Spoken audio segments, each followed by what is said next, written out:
Elombe ya vengeance ayebana kopambola biso kopambola bino bana na nzambe bandeko nyonso bozwa occasion ya kolanda message à temps ya vengeance message oyo eye après la grâce de notre Seigneur Jésus-Christ na vengeance tolobaka ya kolia ezanga me ya koloba e kozanga te parce que na kati ya maloba nde sika nkolo mokeli acha mystique na ye acha puissance na ye na vengeance tolobaka soki okokisi te mission oyo nkolo atinda na se na moi ocommettre un grand péché topesi bino mbote bandeko nyonso bozozwa occasion kolanda biso mpe nkolo na biso ayeba na kopambolama na mokolo ya lelo na le 17 ya lelo oyo vengeance azalaki na prière pe ko présenter les ya prière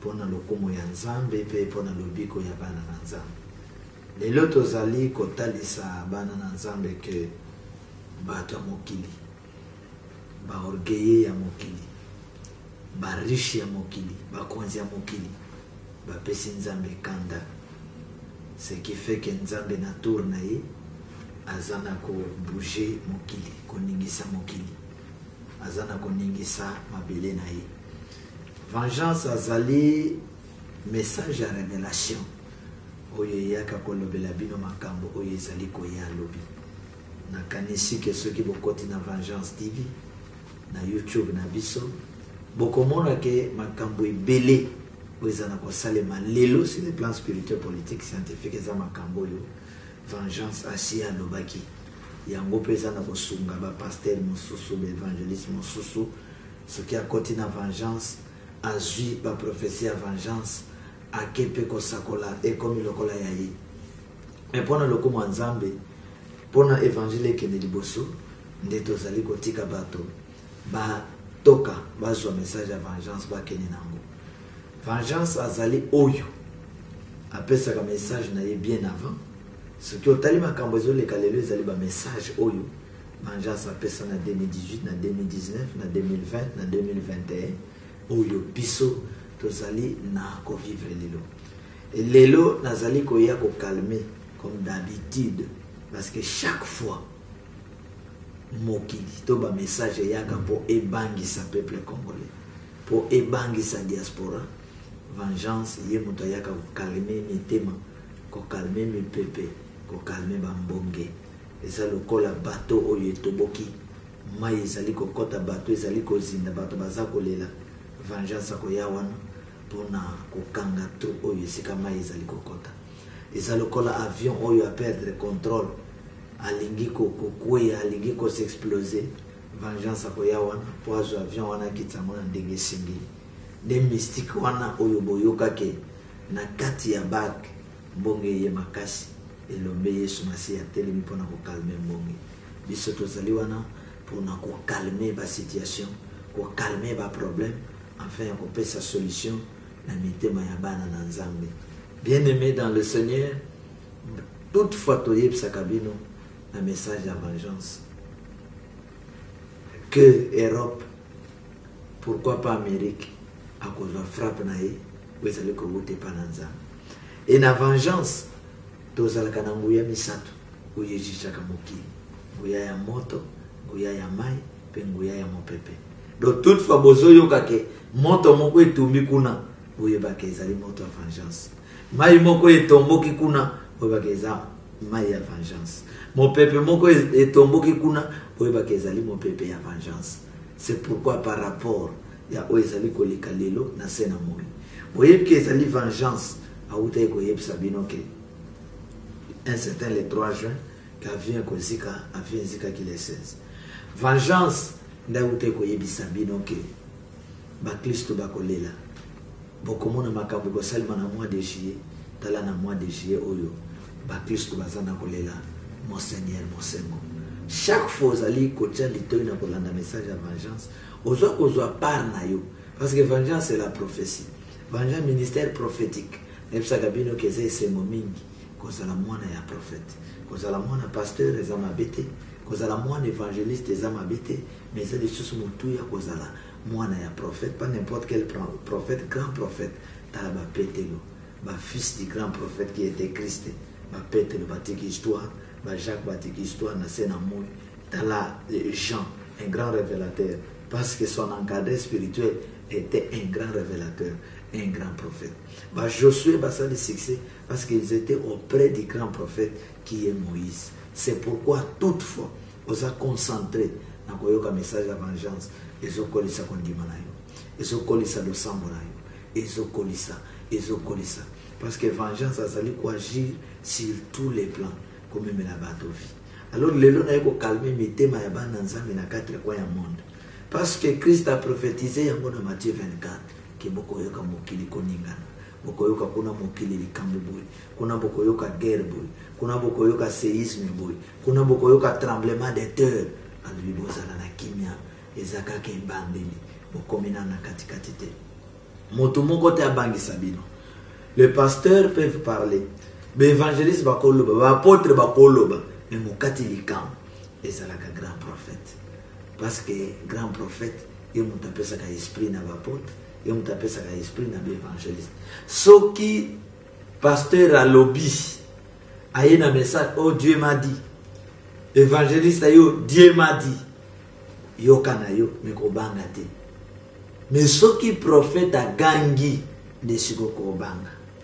Ce qui yo qui prophète, grand prophète, oyo nkola pona comme prophète a lobby ke Europe ezozinda bosala ke wana ko banga. Ce qui yo qui ba lobby ke Afrique ezozika moto longwa wana ko ke ko banga. Mais ce qui ba nyama nyonso ba gangi, lio gangi nante zalakana.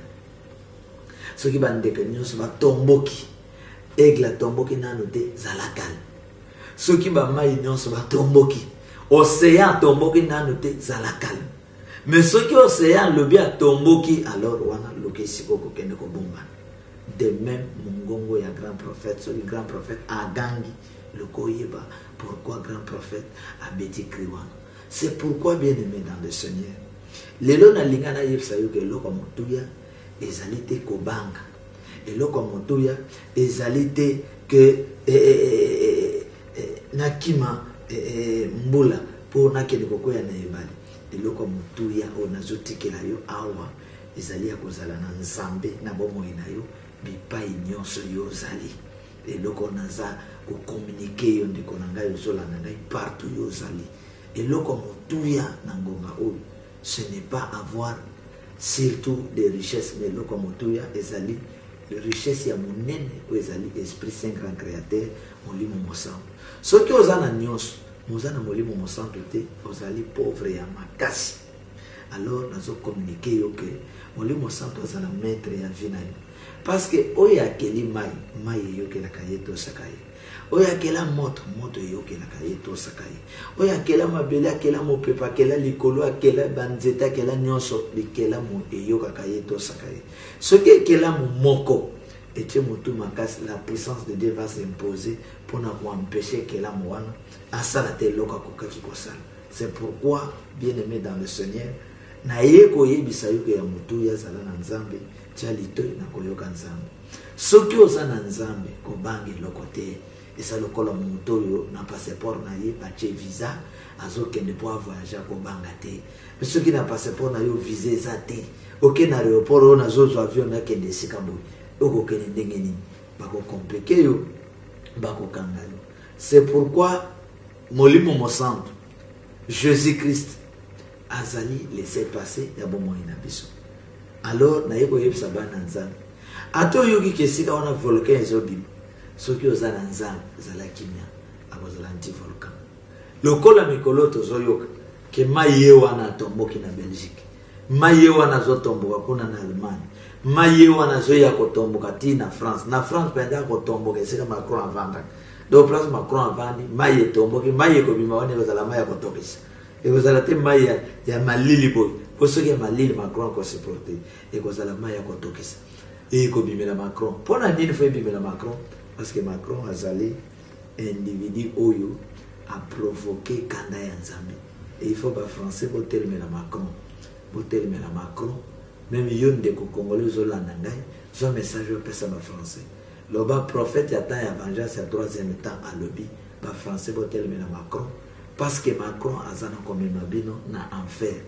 Macron a zana comme ma France na enfer. Macron a zana pour provoquer chute ya France, pe de fait ya ba français. C'est pourquoi na yeko yebisa bana na Nzambe que na tango mbule beti na tango Noé. Si Noé azalaki esika mbule betaki. Pourquoi Noé banga kita bandi ko kima? Parce que Noé avait son Dieu. Noé a yebaki na obéir avant qu'il soit trop tard. Donc, kozalana Nzambe, une bonne chose. Kotosa mungongo Nzambe, une bonne chose. Donc, sauter premier zalana Nzambe, tosa mungongo na afin que tamboli kameko ya a épargner. Le problème c'est que batubabo Nzambe et na moment ya likama bakomi ko lukelongi na Nzambe. Là ça devient trop tard. Alors, nyonso boza koyoka que kuna esali bokuni esali boye bana Nzambe, calmez-vous. Tika ba paye ba s'agiter. Tika ba okiltis ba s'agiter. Tika ba boya Nzambe ba s'agiter. Parce que Noé a vendu sika au boule beti. Dieu l'a protégé. Nzambe épargné na bangu, épargné na banyama mosos de gauche à droite. Alors, le lona za kotali sayo même que Shadrach Meshach na Abednego si ba vanda na kati ya moto. Balaki bango ke soki bonguma meli Nzambe te tozocha bino na moto. Balaki Daniel que soki bonguma meli Nzambe te tozocha bino na libula bankosi. Daniel a compris que ata danger tomboki tant que nazana Nzambe ko empêcher bankosi po ye mutakela bango. Mais oyo ya komemela bino message que nga vengeance na memelo message que mwana na Nzambe kima Belgique kima France kima boité na Nzambe ya vengeance tozoli nga démonstration. Donc ata Belgique e bandi ko zinda ye nyonso ba Belge bazokufa mais yo mwana Nzambe kola kozala flotter na yo. Akozala flotter na yo yo vande te mukoloma yo ane ko disparaître pour tika la témoignage na sena moi. Donc na yeko calmer ba Nzambe bazala na kimia na ba kwen nyonso bango bazali. Ezana mutu te ayebi déjà na ko préparer les bino esika wana kinshasa que diaspora soki bo uti kuna mbala moko boya mboka na mbongite bo vanda bisika bozali e bisika bozali bozala na elombe Nzambe. Parce que ma combien zolo bake bisika o bino bokozala nguya Nzambe koya ekozwa moko moko akotikala. C'est-à-dire partout bisoto kozala. La présence de Dieu ezali partout. Nzambe na bato na ye azali bipai nyonso. C'est comme au Kolobake bon, nazoki mananga Belgique pour maïzo ya. Oye na Congo koto okuta na eloko mosusu. Mais ceux qui osana Nzambe na Congo. Nzambe ko pardon na makame ko ya na Congo. Parce que na bamboka nyonso ba danger yaka. Na bamboka nyonso bitumbe ya partout moto akenda ka bitumbe zalaka. Okima place boy okuta na bitumbe. Alors kozala na Nzambe eleki. Ozala na Congo ko épargner. Ok na Angola ko épargner. Ok na Suède ko épargner. Ok na Australie ko épargner. Ozala na kati ya mayo zo kati ya rivière océan ko épargner. Eloko motuya kozala na Nzambe. Ozala na kati ya avion likame zoya nkolo akoyeba na ko épargner. Donc bana Nzambe bozala na kimia. Mitema na bino eningana te bo bange loko moko te mais bo invoquer le Dieu ya temps, le Dieu en vigueur. Bien aimé dans le Seigneur babangaka ezali bato baza ko servir un Dieu non en vigueur. Bato babanga keza bato bazala ko recevoir ba message expiré. Mais ba o bazali na temps lokola Noé na temps. Noé comprendre mungongo ya mokeli na ye. Noé andimi atosi likama eyaki na retard. Donc tango zana Nzambe makama nyonso koyela kabiko bando ya na retard Nzambe si aiparnaki Nzambe si alongolaki. Donc kimia na mitema bana Nzambe bazana Amérique, kimia na mitema bana Nzambe bazali na Europe, bazana Afrique, bazana na Océanie, bazali na Asie, kimia na kati ya mitema na bino. Oya kela mai, soki mai etomboki ako protéger na kati ya mai. Oya kela moto, ce moto etomboki ako protéger na kati ya moto. Et d'ailleurs, pour ça bato libosote ya ko rencontrer o moto etomboki mai etomboki. Nde oyoki na makomi babeta lisolo ya Shadrach Meshach Abednego, lisolo ya moto. Nde boyoki babeta lisolo ya Jonas na oyo babwakaki na kati ya mai. Ndenge Nzambe epargnaki. Donc ceux qui osent na Nzambe ya solo nzambe ya ba prophète osangisaka ye na nguya mosusu te naza koasire yo ke bipai nyonso akozala nzambe na yo akozala mokonzi na yo bobangi loko te o Macron alobi oyo akozwa vaccin te akosala boye te. Macron aza na koprovoke kanda ya nzambe et Dieu va humilier Macron, Dieu va humilier France soki France atelemeli te Macron na bango atelemeli te dragon na bango oyo atelemi. Et je vous apprends que Macron le président oyo akozala plus humilié na se na moi par la puissance de Dieu. Biso déjà na vengeance to betie et gogo moto na nzambe et betie et gogo akita ba démarche nyonso azanango pona komema monde entier ya ko adorer molili na ye. Macron a échoué na déclaré le 17 juillet 2021 oyo mukolo oyo tozalaki na prière ya kozwa mboka oyo kolongolango na ancien comportement pour tokota na nouvelle façon ya vivre pour aller na oyo tozali kobenga Congo tout puissant.